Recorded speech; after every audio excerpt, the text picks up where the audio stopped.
Ketidakadilan sumber masalah bangsa kita. Kemudian bicara tentang bagaimana demokrasi tidak boleh dianggap akan hadir selamanya, taken for granted, harus diperjuangkan dan dirawat. Lalu yang justru menjadi sangat fundamental hari ini di bagian kedua dalam tulisan ini, ekonomi untuk semua. Nah, ini yang juga selalu kami dengarkan. Saya baru saja landing tadi malam dari Mamuju, Sulawesi Barat, sebelumnya dari Palu, Sulawesi Tengah, dan Mas Anies juga luar biasa, Masya Allah, luar biasa. Keliling Indonesia menjumpai bukan hanya ribuan, belasan bahkan puluhan ribu masyarakat yang memang ingin sama-sama memperjuangkan perbaikan, perubahan dan perbaikan untuk negeri kita. Utamanya karena kehidupan ekonomi, daya beli yang menurun, harga-harga yang naik, sehingga bisa dikatakan kehidupan rumah tangga juga sangat berat akhir-akhir ini. Ini perlu intervensi kebijakan dan prioritas yang tepat. Kita ingin dengarkan bagaimana Mas Anies melihat ekonomi for all, bukan hanya untuk segelintir orang, hanya untuk segelintir kalangan saja. Apalagi kalau yang miskin makin miskin dan kita seperti diam saja tidak melakukan apapun. Dan yang terakhir di sini ada yang saya sangat suka, masyarakat guyup dan sejahtera. Jadi teman-teman sekalian, kita tahu loh, seringkali politik itu menghadirkan perseteruan, tetapi jangan sampai menjadi permusuhan. Nah, kita ingin Indonesia juga semakin hidupnya rukun, toleransi itu menjadi bukan hanya norma, tapi juga menjadi keyakinan bahwa bagaimana Indonesia bisa survive sampai kapanpun hanya karena kita bisa hidup toleran dan juga harmoni di antara perbedaan dan juga di atas keberagaman yang kita miliki. Kalau hidupnya guyup, sejahtera, kita semua happy, kita semuanya, insya Allah Indonesia seperti yang kita sering deklarasikan bersama, menjadi negara yang maju, Indonesia Emas 2045, mudah-mudahan bukan hanya menjadi mimpi besar, tapi juga bisa kita capai bersama. Tidak berpanjang lebar, lebih baik kita mendengarkan langsung apa yang ingin diperjuangkan oleh Mas Anies Baswedan. Tentu kami, Partai Demokrat, saya sendiri juga akan terus berusaha untuk melengkapi, menguatkan, dan mudah-mudahan tujuan itu bisa kita capai bersama-sama. Terima kasih. Silakan Mas Anies. Mas Ahy yang saya hormati, saya banggakan, terima kasih. Assalamualaikum warahmatullahi wabarakatuh. Selamat siang teman-teman jurnalis yang saya hormati. Alhamdulillah Mas Ahy, siang hari ini kita dapat kesempatan untuk ngobrol santai terkait tema yang sebetulnya substansial. Dan tepat sekali apa yang dikerjakan oleh Pak Ketum, bahwa ketika kita bersama-sama memulai sebuah perjalanan bersama, maka yang digelar adalah percakapan gagasan. Yang digelar hari ini calon gagasan ke depan. Karena memang sesungguhnya Republik ini didirikan dengan gagasan. Republik ini dirancang oleh orang-orang terdidik di masanya yang memiliki pandangan jauh ke depan, wawasan yang amat luas, bacaan yang amat dalam tentang bagaimana sebuah masyarakat yang perlu dituju oleh bangsa ini. Jadi berbicara tentang gagasan itu bukan barang baru. Berbicara tentang gagasan itu dari mulai awal perjalanan Republik ini. Justru kita sekarang ini merasa perlu mengedepankan kembali gagasan. Karena seakan-akan dalam periode yang cukup panjang kita tidak banyak berbicara tentang gagasan. Nah, ini sebuah forum yang luar biasa. Terima kasih Mas Ahy bahwa dikhususkan berbicara tentang gagasan.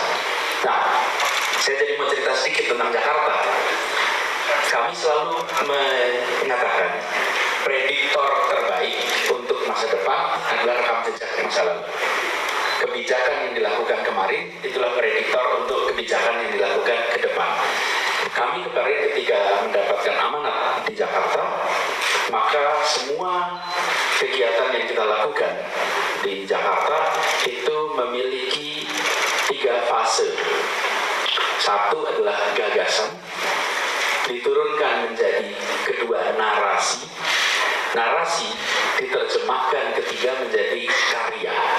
Karya itu bentuknya kebijakan, bentuknya adalah program, hal-hal yang bisa dilihat oleh mata dan sebagian tidak bisa dilihat karena bentuknya adalah program-program kesejahteraan. Jadi 3 ini, gagasan, narasi, karya. Gagasan itu tidak muncul dari perenungan. Gagasan tidak muncul dari meditasi. Gagasan muncul dari interaksi. Interaksi dengan problematika yang ada di masyarakat. Dari situlah muncul gagasan. Sehingga saya sering sampaikan bahwa inspirasi untuk kegiatan-kegiatan dan program itu bukan perenungan, tapi justru dari interaksi bersama masyarakat. Saya berkali-kali sampaikan Mas Hai, di masa kampanye, berkeliling bertemu dengan masyarakat, yang terlihat itu adalah kita memaparkan, kita menyampaikan. Yang tidak terlihat adalah kita mendapatkan masukan, observasi, menjalani, yang kemudian itu menjadi feedback. Karenanya saya sering sampaikan perjalanan ini seperti perjalanan spiritual, karena di situ kita mendapatkan begitu banyak feedback, bukan saja yang terkait dengan pikiran, tapi juga menangkap rasa, menangkap semangat, menangkap nuansa, yang itu semua hanya bisa ditemukan ketika kita berinteraksi langsung dari satu tempat ke tempat lain. Seperti juga ketika dulu kita di Jakarta. Nah, jadi teman-teman sekalian yang saya hormati, dan karya yang dihasilkan itu tidak lepas dari gagasan.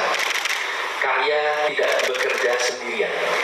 Di belakang itu ada narasi, di belakang itu ada gagasan. Nah, bagaimana dengan perjalanan kemarin? Kemarin ketika di Jakarta, satu kalimat yang sering kita pegang, yaitu menghadirkan rasa keadilan bagi seluruh warga Jakarta.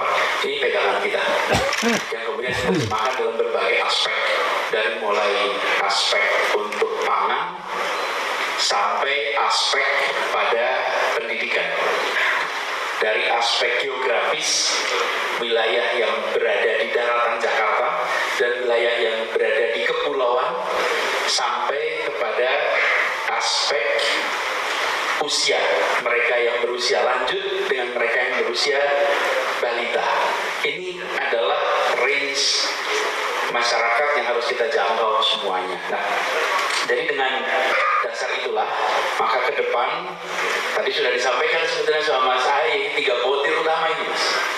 3 butir utama gagasan. Dan kalau kita lihat konteksnya, dari konteks globalnya dulu, dunia sekarang itu mengalami 3 tantangan besar dunia. Dan Indonesia adalah warga dunia nomor 4 terbesar. Jadi kita ini pelaku raksasa di dunia. Satu adalah tentang sustainability, environmental challenge, climate change, itu nomor 1 yang kita hadapi di seluruh dunia. Kita menyadari global warming ini telah membuat suhu global ini meningkat bisa sampai 3-3,5 derajat Celcius. Sebabnya banyak, kita tidak analisa ke situ. Dan problem kedua adalah kesenjangan ekonomi. Gap antar negara sudah makin tipis gapnya, tapi gap di dalam negara mengalami pelebaran. Ini fenomena dunia. Yang ketiga adalah pendewasaan demokrasi. Ini 3 masalah yang kita hadapi di berbagai tempat di dunia. Nah, saya tidak ingin membahas di situ, tapi kita beroperasi di dalam lingkungan hidup yang ada masalah, dalam ketimpangan yang kita juga punya problem, dan yang ketiga di dalam maturing demokrasi, menjaga kematangan demokrasi. Apa PR Karena itulah kalau dibilang sebagai gagasan ke depan, maka saya akan sampaikan sebagian yang sudah dikutip di artikel itu. Pertama adalah tentang bahwa demokrasi ini tidak bisa taken for granted. Tadi di dalam sambutan kami juga sampaikan bahwa menjaga demokrasi itu adalah tanggung jawab kita semua. Dan kita berharap MK juga ikut menjaga demokrasi kita. Partai politik menjaga demokrasi kita. Masyarakat pun menjaga demokrasi kita. Nah, ini pertama. Kemudian yang kedua adalah terkait dengan ekonomi untuk semua. Kita menginginkan pertumbuhan ekonomi yang berkualitas. Pertumbuhan ekonomi itu kualitasnya tidak ditentukan oleh angka pertumbuhan itu saja, tapi justru ditentukan oleh jangkauannya. Semakin merata pertumbuhan ekonomi, maka semakin berkualitas pertumbuhannya. Semakin tidak merata, maka semakin rendah pertumbuhan ekonomi itu kualitasnya. Jadi kalau pertumbuhan ekonomi kita tinggi, kita senang. Tapi lebih senang lagi kalau rumah tangga merasakan pertumbuhan itu. Karena kita sering menemukan kenyataan sebuah daerah pertumbuhan ekonominya sangat tinggi, tetapi warga di daerah itu tidak mengalami peningkatan kesejahteraan. Ini contoh bagaimana kualitas pertumbuhan itu tidak ditentukan oleh angkanya saja, tapi justru oleh pemerataannya. Nah, kami melihat kualitas pertumbuhan ini harus ditingkatkan. Isunya adalah soal kesetaraan ekonomi yang harus menjadi bagian dari pertumbuhan ekonomi. Kami sering sampaikan kita ingin agar yang besar tambah besar, yang kecil tambah besar. Jangan sampai kita sebaliknya. Kalimatnya kira-kira begini: membesarkan yang kecil tanpa mengecilkan yang besar. Biar yang besar tumbuh juga. Jangan dimusuhi, jangan dikecilkan. Karena dia akan bisa menjadi mesin penggerak. Tapi yang kecil jangan terus-menerus jadi kecil. Kemudian di dalam aspek ini kami melihat perlunya pertumbuhan ekonomi yang memperhitungkan dengan serius kondisi ekologi. Ekonomi dan ekologi berasal dari akar kata yang sama. Yang satu oikos nomos, yang satu oikos logos. Dan ini harus kembali bersinambung. Karena itu kita merasa penting secara serius menempatkan ekologi sebagai bagian penting dari peningkatan kesejahteraan, peningkatan kondisi perekonomian. Kita mengalami betapa pertumbuhan ekonomi tinggi, tapi kerusakan lingkungan tinggi, ujungnya masyarakat mengalami penderitaan. Kemudian yang ketiga adalah masyarakat yang guyup, masyarakat yang sejahtera. Dan guyup ini bagi bangsa kita memang amat penting. Kita memiliki keragaman yang luar biasa.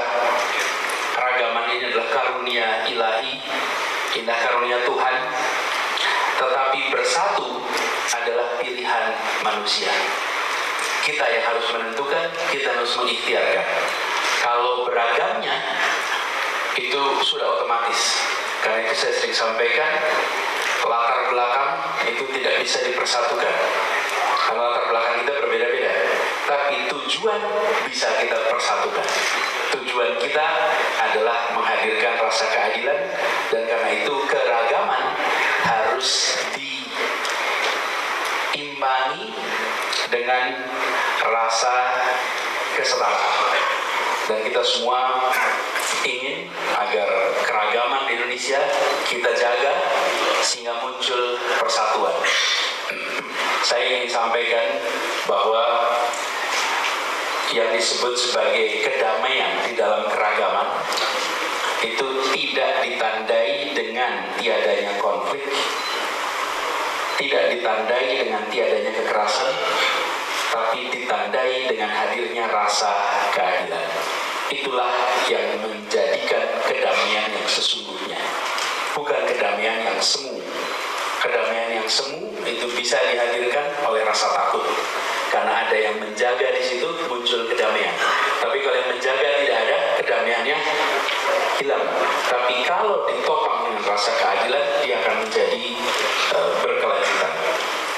Yang keempat adalah gagasan tentang kolaborasi dan meritokrasi, bahwa negeri ini hanya bisa maju kalau kita kolaborasi.